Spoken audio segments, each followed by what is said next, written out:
नमस्कार. हल्ली लग्नाचे इव्हेंट होतात, सोहळे नाही. लग्नाचं इव्हेंट नको तर पारंपरिक लग्न सोहळे समाजाने स्वीकारायला हवेत. पुण्यातील वैष्णवी हगवण्याच्या आत्महत्येनंतर महाराष्ट्रात संतापाची लाट उसळली. शाही विवाह सोहळे, हुंडा, मानपान, लग्नातील दिखावे याची जोरदार चर्चा सुरू झाली. हुंडा आणि लग्नातील इतर गोष्टीवर मराठा समाजाने पुरोगामी पावले उचलली आहे. मराठा समाजाने लग्न समारंभासाठी नवीन आचारसंहिता लागू केली आहे. पण या आचारसंहितेची गरज फक्त मराठा समाजालाच आहे का हो? तर नाही, सर्वच बहुजन समाजाला याची गरज आहे.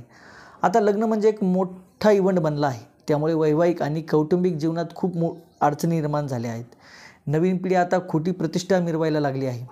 समाजाला आर्थिक शिस्त नसल्यामुळे, उत्पन्न आणि खर्चाचा ताळमेळ बसत नसल्यामुळे, मुलांना कौशल्य विकास शिक्षण न मिळाल्यामुळे बेकारी आणि बेरोजगारी वाढत चालली आहे. त्यामुळे असे तरुण राजकारणी लोकांच्या मागे पुढे फिरताना व्यसनाधीन होतात. प्रत्येक गावात 30 वर्ष उलटून गेलेले आणि लग्न न झाल्यांची संख्या वाढत चाललेली आहे. त्यापैकी अनेकांचे लग्न होणारच नाहीत, अशीही गावोगावी परिस्थिती आहे. ग्रामीण भागातील जत्रा, पुण्यतिथी, श्राद्ध अशा कार्यक्रमातून विचारांचं सोनं लुटायला हवं, पण तसं घडताना हल्ली दिसत नाही. जुन्या काळी जत्रेमधून कलावंत आपली कला सादर करत असत. तमाशामधून मनोरंजनाबरोबर समाज प्रबोधन होत असे, पण आता मात्र तसं होताना दिसत नाही.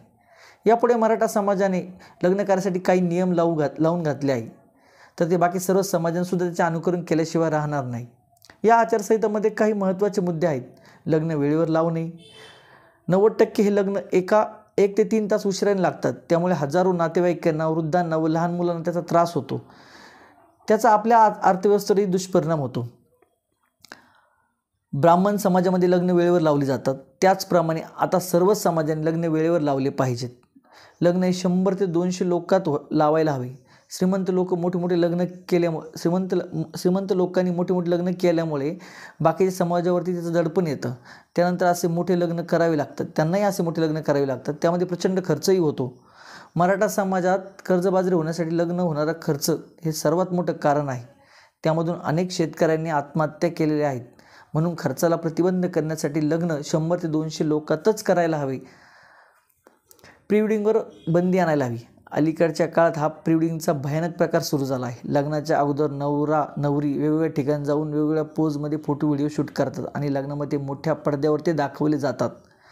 प्रीवेडिंग व्हिडिओ काढल्यानंतर काही कारणास्तव ते लग्न जर मोडले गेलं तर मुलीचे दुसरे लग्न जमवण्यासाठी पालकांना अनंत अडचणीचा सामना करावा लागतो. अशा अनेक केसेस घडल्या आहेत. म्हणून मुलीच्या वडिलांनी प्रीवेडिंगसाठी परवानगी देऊच नाही. डीजे. लग्नामध्ये डीजे वाजवायचा असेल तर त्याचा आवाज कमी असावा, अन्यथा पारंपरिक वाद्यालाच प्राधान्य दिलं पाहिजे. पारंपरिक वाद्यामुळे स्थानिक कलाकारांना रोजगारही मिळेल. यामुळे लग्न समारंभाची गोडी वाढेल. आशीर्वाद आणि श्रद्धांजलीची भाषणं गावोगावी बंद करायला हवीत. लग्न समारंभामध्ये अनेक मान्यवरांचे वधूवरांना आशीर्वाद दिले जातात. सर्वांचे आशीर्वाद सारखेच असतात, तरी अनेकांच्या आशीर्वादाचा कार्यक्रम ठेवला जातो. तसेच दशक्रियाविधी म्हणजे श्रद्धांजली वाहणाऱ्यांची संख्या खूप मोठी असते. म्हणून यापुढे आशीर्वाद आणि श्रद्धांजली कार्यक्रम घेऊच नाहीत. अनेक वेळा काय होतं आहे की श्रद्धांजली वाहणाऱ्यांना गेलेल्या व्यक्तीचं नावही माहीत नसतं, तरी गेलेल्या व्यक्तीबद्दल ते माझे किती जवळचे होते, कसे होते, अमुक होते असे भरभरून बोलतात. आशीर्वाद आणि श्रद्धांजलीचे राजकीय व्यासपीठ बनायला नको. सामुदायिक विवाह सोहळ्याला प्राधान्य दिलं पाहिजे. गावातील तसेच जवळच्या नातेवाईकातील अनेक लग्नातील एकाच सामुदायिक लग्न सोहळा साजरा करावा. यामधून होणाऱ्या खर्चाची फार मोठी प्रमाणात बचत होईल आणि अनेकांचा वेळही वाचेल. म्हणून सामायिक विवाह सोहळ्याला अनेकांनी प्राधान्य दिलं गेलं पाहिजे. फेटे, साड्या वाटप बंद करायला हवेत. कारण लग्न सोहळ्यात फक्त वधूपिता आणि वरपित्यांना फेटे बांधावेत. आलेल्या पाहुण्यांना फेटे बांधणे तसेच साड्यांचे वाटप करणे हा प्रकार बंद करायला हवात. कारण बांधलेले फेटे किंवा दिलेल्या साड्या कोणीही वापरत नाहीत. फक्त मोठेपणासाठी आणि शोसाठी हा खर्च केला जातो. म्हणून ही प्रथा देखील बंद करायला हवी. जुन्या काळी वधूपिता आणि वरपित्यांनी रोख रकमेचा आहेर केला जात होता. ती पद्धत अगदी योग्य होती. झालेल्या खर्चाची भरपाई व्हावी, त्यामागील उद्देश होता. लग्न, साखरपुडा, हळद हे एका दिवशी करायला हवेत. हल्ली काय होते, साखरपुडा, टिळा, हळद, मेहंदी, संगीत, लग्न असे वेगवेगळ्या दिवशी वेगवेगळे कार्यक्रम एका दिवशी घेतले तर ते लग्न अजून चांगलं होईल.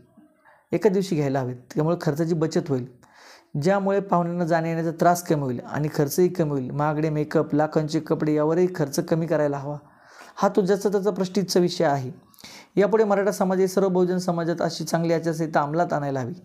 एकाने थाटात लग्न केले म्हणून दुसरं त्यापेक्षा अधिक खर्च करतो, हे चुकीचं आहे. फक्त मोठेपणा दाखवण्यासाठी खूप खर्च करण्याऐवजी भविष्याचा विचार करायला हवा. कर्जबाजारी होऊन मोठेपणा कामाचा नाही, म्हणून विवाह सोहळे साध्या पद्धतीनं व्हावेत. लग्न समारंभात जास्तीचा खर्च करण्यापेक्षा मुलामुलींच्या भविष्याच्या दृष्टीने ते स्वतःच्या पायावर कसे उभा राहतील याचा विचार करायला हवा. साधू संतांनी, कीर्तनकार, प्रवचनकारांनी या आदर्श आचारसंहितेचे महत्त्वाच्या समाजाला पटवून दिल्यास समाजामध्ये परिवर्तन होण्यास वेळ लागणार नाही.